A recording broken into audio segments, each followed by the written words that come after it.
Chers téléspectateurs, merci de bienvenue sur l'émission Kédougou Hande. Nous allons parler de la musique avec Kingplex. Il va répondre aux questions de nos chroniqueurs.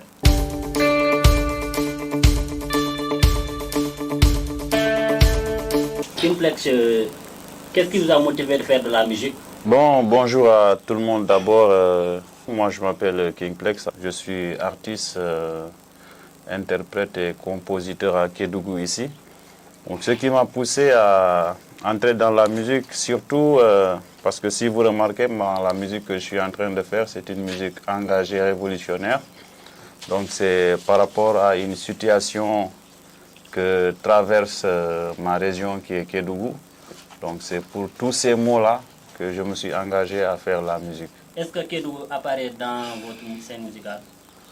Bien sûr, moi, dans mon concept d'ailleurs, c'est Kédougou avant tout. Parce qu'aujourd'hui, la population de Kédougou vit tout ce qu'on a et que Kédougou ne bénéficie d'absolument rien. Dans mes chansons, vous voyez des thèmes comme Kédougou réveille-toi, qui parlent de ces choses, qui dénoncent certains actes, n'est-ce pas, que subissent la population de Kédougou. Moi, avant tout, d'abord, je mets Kédougou en avant. Depuis quand vous avez commencé de faire vos musiques et ça dure combien de temps? Bon, la musique, auparavant, on essaie d'imiter d'autres artistes comme PBS, comme les Daradi Family. Donc, ils nous ont donné vraiment l'appétit de faire la musique. Donc, réellement parlant, moi, j'ai commencé à produire mes premières chansons vers 2003. C'est en 2003 où j'ai sorti officiellement un tube. Sinon, tout le temps, je partais quand il y avait des fourrels. Je ne sais pas si vous avez connu cette époque. Donc, on partait là-bas pour chanter des trucs de ce genre. Mais officiellement, vers 2003, je me suis engagé dans la musique avec Kédougou réveille-toi. C'est votre première chanson, Kédougou réveille-toi? Oui, officiellement, c'est la première chanson. J'avais rendu hommage à une amie de classe, au départ, qui nous encourageait beaucoup, qui croyait à ce qu'on faisait. Donc, un moment, elle a rendu l'âme. Donc, j'ai fait un hommage pour celle-là. À l'époque, j'étais dans un groupe avec quelqu'un qu'on appelle Beni Fadi de Bandafassi. On a fait cette chanson. Donc, après le bac, lui, il est parti à l'université. Moi, je suis parti faire autre chose. Et de là, j'ai commencé à chanter seul. Et j'ai fait le son Kédougou réveille-toi par la suite. Et vous rencontrez des difficultés? Oui, énormément de difficultés. Hein. Les difficultés sont vraiment énormes. Parce que déjà, à Kédougou, il n'y a pas tellement d'infrastructures musicales. Tout le temps, il faut parfois aller du côté de Dakar pour faire des productions ou bien Tamba. Mais aujourd'hui, Dieu merci, par nos propres moyens, c'était difficile. Hein? Donc, parce que tu sais, la difficulté de l'artiste, parfois tu écris des projets, tu soumets ça à des gens qui peuvent t'aider, mais malheureusement, ils ne t'aident pas. Tu vas avec les moyens personnels. Donc depuis une année, j'ai tellement galéré. Mais après, je me suis mis à économiser petit à petit parce que dans la vie, il faut avoir, comment dirais-je, un projet à accomplir. Depuis lors, j'ai attaché la ceinture, je me suis dit, il faut que je réussisse à mettre quelque chose sur place. Depuis lors, il y a un an, j'ai mis un studio sur place, un studio qui m'appartient moi-même. Donc là, je suis autonome maintenant. Et ce studio permet également non seulement que je me produise, mais ça facilite la tâche pour certains artistes de la localité qui peuvent se produire là-bas également. Pouvez-vous nous donner un peu de Kédougou réveille-toi? Oui, Kédougou réveille-toi, c'est une chanson, je dis Kédougou réveille-toi, tu as assez dormi. Avec tous nos biens, pourquoi ne peut pas émerger? Kédougou réveille-toi, tu as assez dormi. Avec tous nos biens, Pourquoi ne peut pas émerger? Ça, c'est le refrain, quoi. Bravo. C'est super.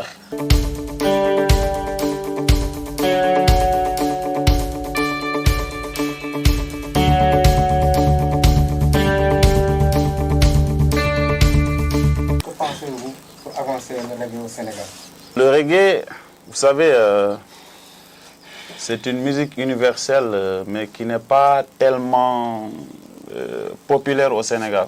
Il n'y a pas assez de reggaeman qui sont très engagés au Sénégal, et ceux qui le font, c'est des gens comme Dread Maxime, il fait partie des plus connus. Donc le reggae n'est pas tellement valorisé au Sénégal. C'est pourquoi il y a peu de gens qui font ce style de musique. Parce que de nos jours, hein, vous voyez les tendances et des musiques qui n'ont pas tellement de sens que les Sénégalais kiffent. Hein. Tu vois des sons qui sortent aujourd'hui, tu dis n'importe quoi. Tout le monde écoute. Tu as des millions de vues. Mais quand il s'agit de la révolution, de dire la vérité des trucs de ce genre, il y a peu de gens qui te suivent.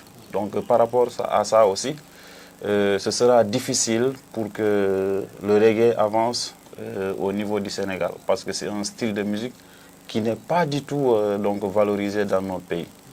Donc il sera difficile, mais bon, peut-être petit à petit, avec de nouveaux concepts de révolution et tout ça, les gens finiront par aimer et adhérer. Mais pour l'instant, c'est des trucs vraiment... Moi, je dis que c'est immature, quoi. Ce que kiffent les Sénégalais actuellement. Regardez les sons qui sont en tendance. C'est des trucs qui ne parlent de rien d'intéressant. Mais les gens préfèrent écouter ça quand même. Parce que c'est accessible à eux, quoi.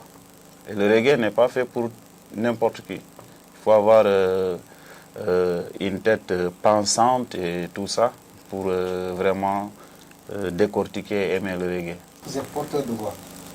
Qu'est-ce que vous pensez par rapport aux jeunes qui sont en train de chômer, ils ont eu leur diplôme, ils sont dans le désarroi?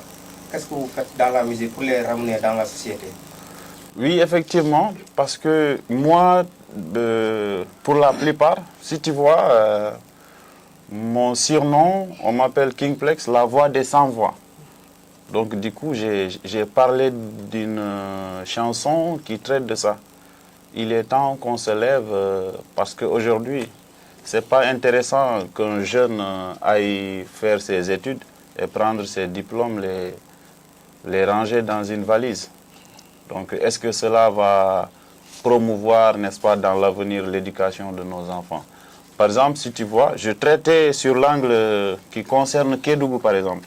On parle de sociétés minières, Aujourd'hui, au niveau de Kédougou, on installe le lycée industriel et minier Mamba Girassi. Donc, normalement, ça, c'était pour régler un problème lié au chômage. Par exemple, aujourd'hui, normalement, un élève ou un étudiant qui sort de ce lycée technique doit vraiment travailler directement dans ces sociétés minières. Parce que c'est des filières qui concernent ces sociétés-là que les étudiants-là suivent au niveau du lycée technique. Mais aujourd'hui, si tu vois, c'est des gens qui sortent du lycée technique, qui ne bénéficient pas de stage d'abord dans les sociétés minières. Donc tout ça, ça peut ne pas donc, combattre le chômage. Peut-être que si nous, acteurs culturels, on lance des messages pareils, aujourd'hui les gens ont commencé à prendre en compte donc, ce que nous sommes en train de dire. Il y avait un moment, tu sors du lycée technique, tu as des diplômes, les gens ne te regardent même pas. C'est des trucs de parenté, ils ont leurs parents ailleurs, donc qui n'ont même pas ces profils-là, mais on t'amène dans la société, on te forme. Mais quand nous avons commencé à dénoncer à travers la musique, ils ont tenu compte de cela. Maintenant, même si ce n'est pas tous ces jeunes étudiants qui sortent du lycée technique, mais il y en a quand même aujourd'hui qui terminent, qui bénéficient de stages. Et donc après le stage, si ça se passe bien, on les emploie directement. Donc nous, on peut dire que par rapport à ça, on a eu à jouer quand même un rôle pour lutter contre cela. Vous travaillez seul ou en personne? Bon, actuellement, je travaille seul. je fais ma musique en carrière solo. Je l'ai expliqué au départ, j'étais avec Beni Fadi, mais aujourd'hui, lui, il était à l'université, donc aujourd'hui, il n'a pas tellement le temps parce qu'il est dans ce que vous faites ici, c'est un réalisateur et monteur en même temps. Donc, il est de l'autre côté, je suis là. Chacun a commencé à faire sa carrière de façon individuelle. Donc là, je suis en carrière solo. La langue officielle, autant pour moi, c'est le français. Donc, quand je veux parler à l'opinion nationale et internationale, je préfère utiliser cette langue-là. Parce que je l'ai fait en quelque sorte en français. Pour la majorité des vers, c'est en français, mais j'ai un peu parlé de Peul, j'ai un peu mis du Malinké, parce que quand on parle de Kédougou aussi, ce sont les langues les plus parlées. Donc j'ai utilisé en quelque sorte quelques mots pour résumer tout ce que je suis en train de dire en français. Mais sinon, je chante dans beaucoup de langues. Les langues locales, j'utilise le Peul, le Malinké. J'essaie un peu de taquiner nos parents bédiques.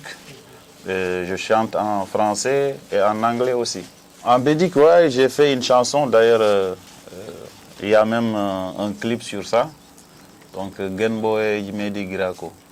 Je dis, Genboe Ejimedi Girako, Ejimedi Girako, Genboe Ejimedi Girako, Ejimedi Girako, Genboe Ejimedi Girako. Ça veut dire Genboe Ejimedi Girako, ça veut dire pourquoi tu me fais ça? Pourquoi tu me fais ça? Pourquoi tu me traites ainsi? Donc là, parfois, tu vois, la révolution, c'est bon, mais parfois, on a nos sentiments et tout ça. C'est une chanson d'amour. D'ailleurs, dans les chœurs, il y avait Tamara en douceur dans le refrain. Vous pouvez l'écouter aussi dans le refrain. C'est elle qui essaie de faire la mélodie dans ce morceau-là. J'ai écouté une chanson, Angalwela. Vous me parlez ça un peu en français. Oui, Angalwela, d'ailleurs, hein, je peux dire que c'est une chanson qui m'a permis d'avoir un ancrage, surtout dans le milieu Peul.